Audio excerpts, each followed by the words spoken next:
Former First Lady Barbara Bush passed away on Tuesday. She was 92. A Fresno State professor tweeted out some accusations about the First Lady, and more or less danced on her grave. The backlash was intense. The personal consequences may be more so. A lot of people indulge the impulse to express delight when a famous person dies. Often, they deserve it.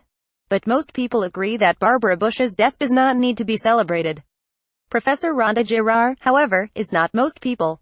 She tweeted, "Barbara Bush was a generous and smart and amazing racist who, along with her husband, raised a war criminal. FK outta here with your nice words." She received thousands of replies and even spent a few hours debating people. She has since made her Twitter account private. Free speech does not mean freedom from consequences, however. She has since revealed, currently on leave from Fresno State. "This is my private account and represents my opinions." Fresno State, in the meantime, has put out a statement reading, "On behalf of Fresno State, I extend my deepest condolences to the Bush family on the loss of our former First Lady, Barbara Bush." That's an appropriate way to start.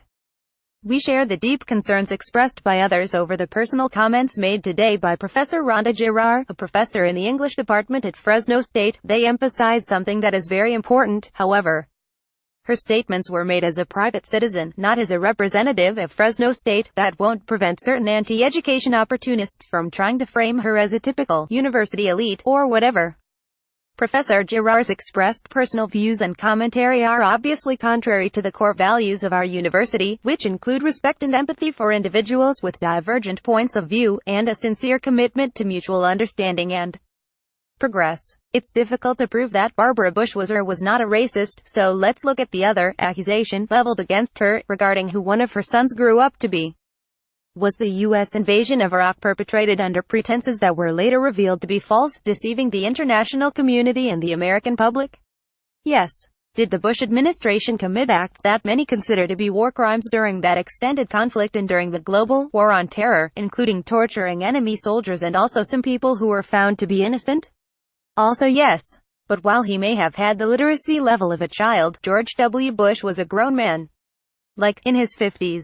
Also, he was the President of the United States.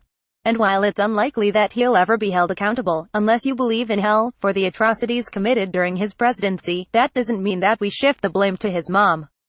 What is important to remember about Barbara Bush is that she was widely considered to be George H.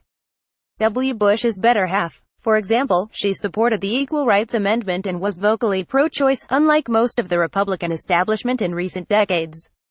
She avoided commenting on her political views during her husband's candidacy out of fear that she would alienate his voter base. But even if she had not been as good as she was never president herself, nor was she a monster. With that in mind, don't her grandchildren and great-grandchildren deserve consideration? Say what you will about actual presidents, but it seems unethical to express this kind of glee simply because you disliked her husband and son. Personally, I'm not an advocate for pretending that someone was better than they actually were just because they died. But I certainly don't support pretending that they were worse, either. Celebrate the deaths of bad people if you want to, but don't target their relatives in your zeal. Rhonda Girard exercised her right to free speech. But that right does not exempt her from consequences of her words, personally or professionally. Now, does it make sense for her to be placed on leave for that simple tweet, and the tweet storm that followed? It might. This doesn't seem like something that should get her fired, however. She's not advocating violence or a violent ideology anywhere that we've seen. It seems that she's just being unkind on her own personal social media. Celebrities who died in 2018, in memoriam.